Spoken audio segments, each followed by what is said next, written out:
Mesdames et messieurs, chers amis du livre, comme vous avez pu le noter, Ivoire TV s'est déplacé jusqu'à dans l'antre d'une grande artiste, d'une renommée internationale, qui est née en France en 1952, qui a fait l'école des beaux-arts et différents stades de formation dans le dessin animé, en marionnette, en sérigraphie et en micro-édition. Mesdames et messieurs, l'invité de Un livre de ça se lit de ce jour est une grande parmi les grands. Elle fut professeure de graphisme et de communication à l'École supérieure des beaux-arts d'Abidjan. Elle est auteure de livres pour enfants, plusieurs publications d'ailleurs, illustrateur de livres pour enfants de plusieurs publications, de grandes éditions, maisons d'édition de grands auteurs, elle-même éditrice, galériste, artiste peintre, céramiste, et j'en oublie certainement. Elle vit en Côte d'Ivoire depuis 30 ans dans un village Atié qu'on appelle Akeikwa, qui est juste derrière Bobo, on va dire ça comme ça. Mariée un Ivoirien, elle a 2 enfants. Mesdames et messieurs, recevez chez vous celle qu'on appelle affectueusement l'Africaine à la peau blanche, Madame Annick Assemian.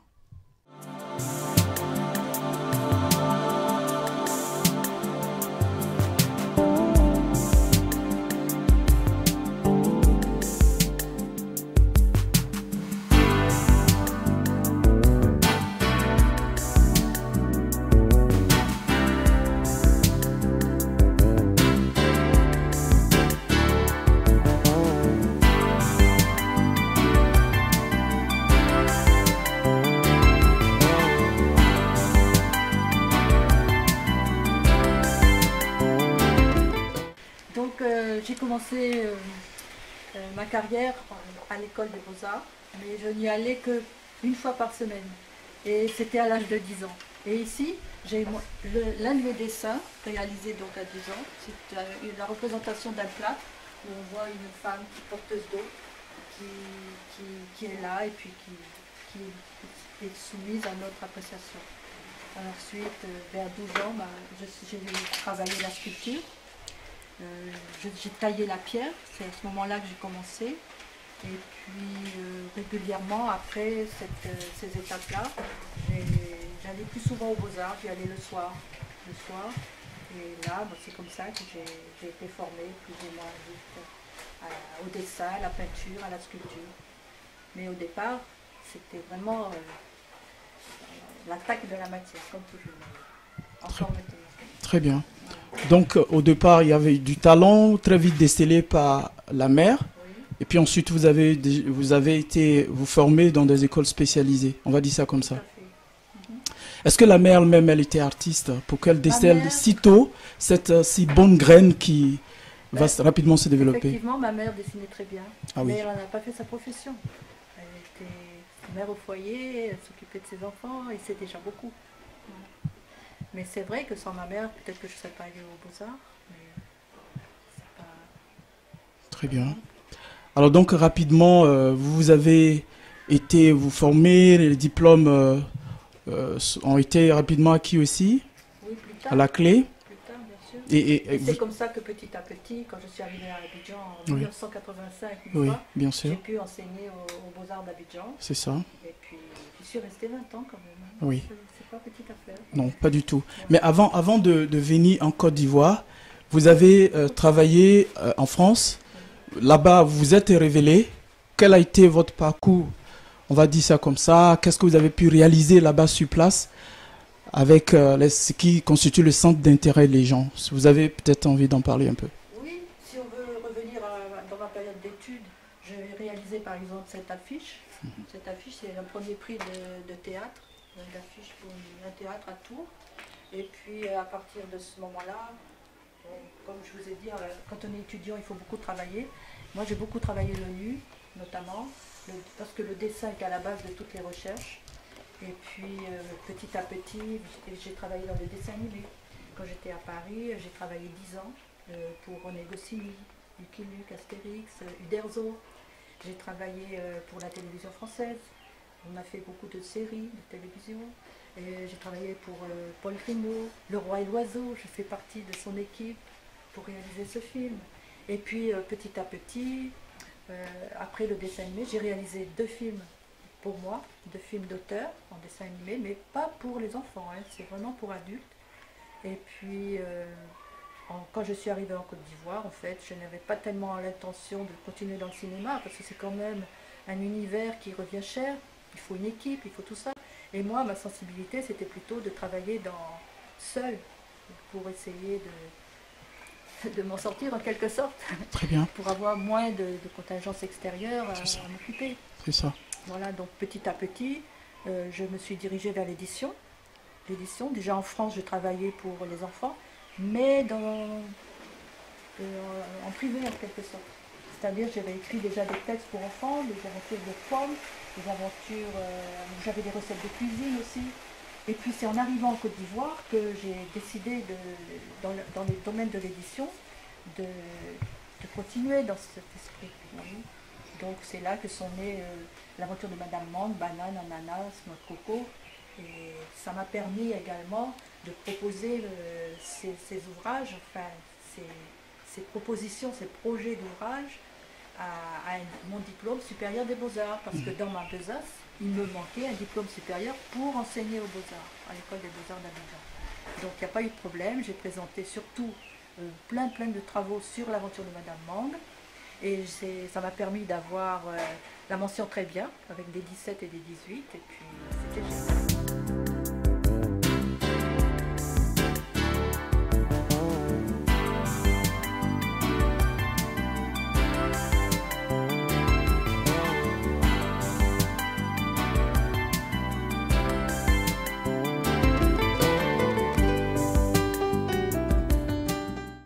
Quand j'ai eu 20 ans, 21 ans, il y a un éditeur de France qui m'a proposé la parution de 3 ouvrages. Je ne sais plus où j'ai mis celui que je cherche. Ben, peut-être parce que je trouve que je cherche mal. Voilà, il est là. Donc il m'a proposé 158 dessins à éditer dans un ouvrage. Il y avait des architectes aussi. Voilà, c'est ce genre de dessin. Et puis ici, il y a les originaux. Ah, c'est pas la bonne pile. Je cherche mes originaux qui sont là. Voilà. Même pas, ça c'est mes films. Vous voyez, c'est génial. Je ne sais plus où sont mes enfants. Oui. Ah, le petit bonhomme, il est là. C'est génial, regardez. Donc il y a quelques gravures, mais ici, ce sont les originaux à l'encre de Chine. C'est-à-dire qu'à l'époque, l'éditeur, qui était aussi historien, m'avait donné tout un plan de travail. Je sillonnais la région en mobilette, le sandwich au dos, et puis tout mon matériel. Je m'installais devant les demeures, c'était des châteaux ou de grosses maisons, et des paysages également, des églises. Je rentrais à l'intérieur des églises pour dessiner des fresques. Souvent c'était du XVIe siècle, c'était vraiment incroyable. Et voilà, à la fin, on a eu tout ce travail. Je m'asseyais donc devant le sujet, je crayonnais et puis parfois j'indiquais quelques éléments à l'encre de Chine. Et le soir à la maison, je continuais à réaliser mes dessins en mettant les valeurs là où il faut. Et puis, vous voyez, ça donne ce genre de travail assez vivant parce que moi, quand je veux produire, je ne veux pas m'embêter. Il faut que c'est de l'allure et puis que ça parle, qu'il y ait des contrastes, les valeurs, les lumières. Enfin, tout ça, c'est la belle cuisine. Je travaille aussi pour d'autres auteurs. C'est-à-dire que je ne suis pas uniquement auteur, illustrateur de livres pour enfants, mais si on me demande par exemple d'illustrer la couverture d'un livre, alors là, il n'y a pas de problème, je propose mes peintures, je propose mes sculptures, ou alors mes gravures, vous voyez. Là, par exemple, c'est une gravure sur bois, Nostalgie d'un soir de lune, et où l'on voit une femme recroquevillée sur elle-même dans son fauteuil, et puis un petit clin d'œil au lointain, c'est un homme. Alors l'histoire, qu'est-ce que c'est ça, je ne sais pas. Donc toujours est-il que c'est le soleil des indépendances, je l'ai lu il y a très longtemps, c'était justement aussi pour faire cette couverture, et j'avoue que c'était vraiment très, très chouette. Et ici, vous voyez, ce livre, René Décenny, Les droits de l'homme en Afrique noire francophone, c'est l'Odyssée entravée. Moi, c'est l'éditeur Seda qui a choisi ma gravure, et puis assez grande quand même, et qui l'a mise sur cette couverture. Et ça me fait plaisir. Ça m'arrive très souvent, vous voyez ici, le conflit actuel de l'écriture de la paix. c'est la même chose. C'est encore une gravure sur bois, mais l'éditeur s'est permis de mettre un fond rouge. Alors que moi, je faisais une proposition marron sur fond blanc ou alors avec des couleurs. Et ça, c'est pas grave, c'est une interprétation personnelle qui est intéressante, je trouve. Et puis, Les naufragés de l'intelligence. Alors là, vraiment, c'est un livre extraordinaire, écrit par Jean-Marie Adé-Adiafi. Et l'éditeur m'a confié la réalisation de la maquette du livre.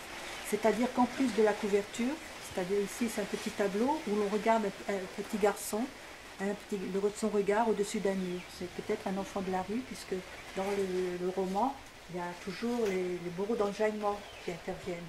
C'est un livre extraordinaire. Et puis c'est un livre de Zassa, c'est-à-dire qu'il mélange les genres. Oui.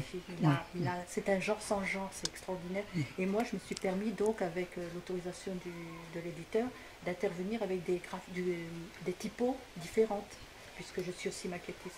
Donc je peux choisir des typos différentes en fonction des personnages, en fonction de tout ça. Vous voyez, j'ai même introduit des petits éléments de gravure à moi. Et la quatrième de couverture. Mais c'est passionnant d'être à la base d'un livre. La maquettiste et tout. Voilà. En vous entendre, voir tout ce que vous êtes en train de présenter, on a le sentiment que vous connaissez aussi bien le monde de l'édition que tout le reste. Il vaut mieux connaître quand on est enseignant à l'école de Beaux-Arts d'Abidjan et que j'étais dans le domaine de la communication au niveau de la presse-édition et que je formais surtout mes étudiants à la mise en page texte-image, mais dans le domaine des enfants. C'est ça qui était bien et ça m'a permis de former des éléments, de former des jeunes dans ce domaine, à la fois dans l'édition mais aussi dans la publicité. Il y en a qui sont maintenant, qui dirigent des entreprises, qui sont graphistes, qui sont embauchés par les éditeurs. Vraiment, pour moi, c'est une grande satisfaction. Et j'ai pas fini parce que j'ai même un gros livre qui est derrière moi. J'aimerais bien vous le montrer. Je peux fouiller? Oui. Voilà. Donc, c'est un beau livre de bois de Côte d'Ivoire. Je n'ai pas le droit de l'abîmer. Ah, ce livre. Vous voyez, il est bien lourd. Regardez. Alors, Dieter Sattler, c'est un industriel allemand qui a écrit, qui était exploitant forestier ici en Côte d'Ivoire, et qui a écrit ce livre, vraiment un spécialiste du bois, et en 3 langues, français, anglais, allemand. Et à l'intérieur, il nous présente tous les arbres que l'on trouve en Côte d'Ivoire. Vous voyez? Et quelle a été votre contribution Ma contribution, c'était que j'étais maquettiste, et j'intervenais au niveau des correcteurs français, anglais, allemand, pour introduire leurs textes à l'intérieur de l'ouvrage, sous l'aspect que moi je leur ai donné. C'est-à-dire qu'à l'imprimerie, je travaillais avec la personne qui travaille sur l'ordinateur et au millimètre près, on mettait en page les photos que moi j'avais sélectionnées, à l'endroit que j'avais sélectionné, avec tout ça, vous voyez, toute cette mise en page. Donc à chaque fois, il y a des couleurs qui correspondent à la langue. Là, je ne me souviens plus quelle langue. Il y a du vert, il y a du bleu, vous voyez. Là, c'est l'anglais. Et puis, voilà, là, c'est en français. Tous les livres de Côte d'Ivoire sont représentés dans cet ouvrage. Alors, ce livre a aussi une histoire, parce que il a été, la préface était de M. Bédier, oui. Et en 99, au moment du coup d'État, il s'est trouvé que le livre devait sortir, mais il n'est pas sorti. Voilà. Donc, malheureusement, je ne sais pas ce qu'il est devenu, mais moi, je sais qu'il est sorti sous cette forme, mais je ne l'ai jamais vu en librairie. Donc, si un jour on m'explique, j'aimerais bien.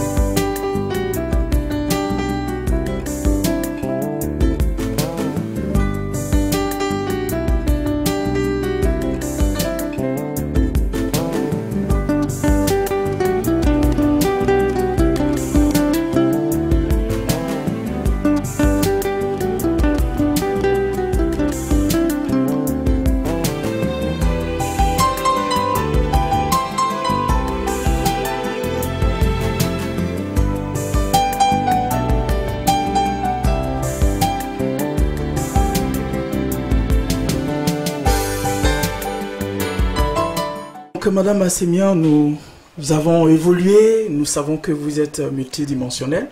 Par exemple, que vous faites de la céramique, vous êtes aussi sculpteur. Alors, on va maintenant aborder ce thème-là, si vous voulez bien. Bien sûr, Oui. vous êtes autorisé. Oui. Eh bien, disons que quand j'enseignais à l'école des beaux-arts d'Abidjan, il y avait aussi des ateliers de gravure, des ateliers de céramique, de sculpture.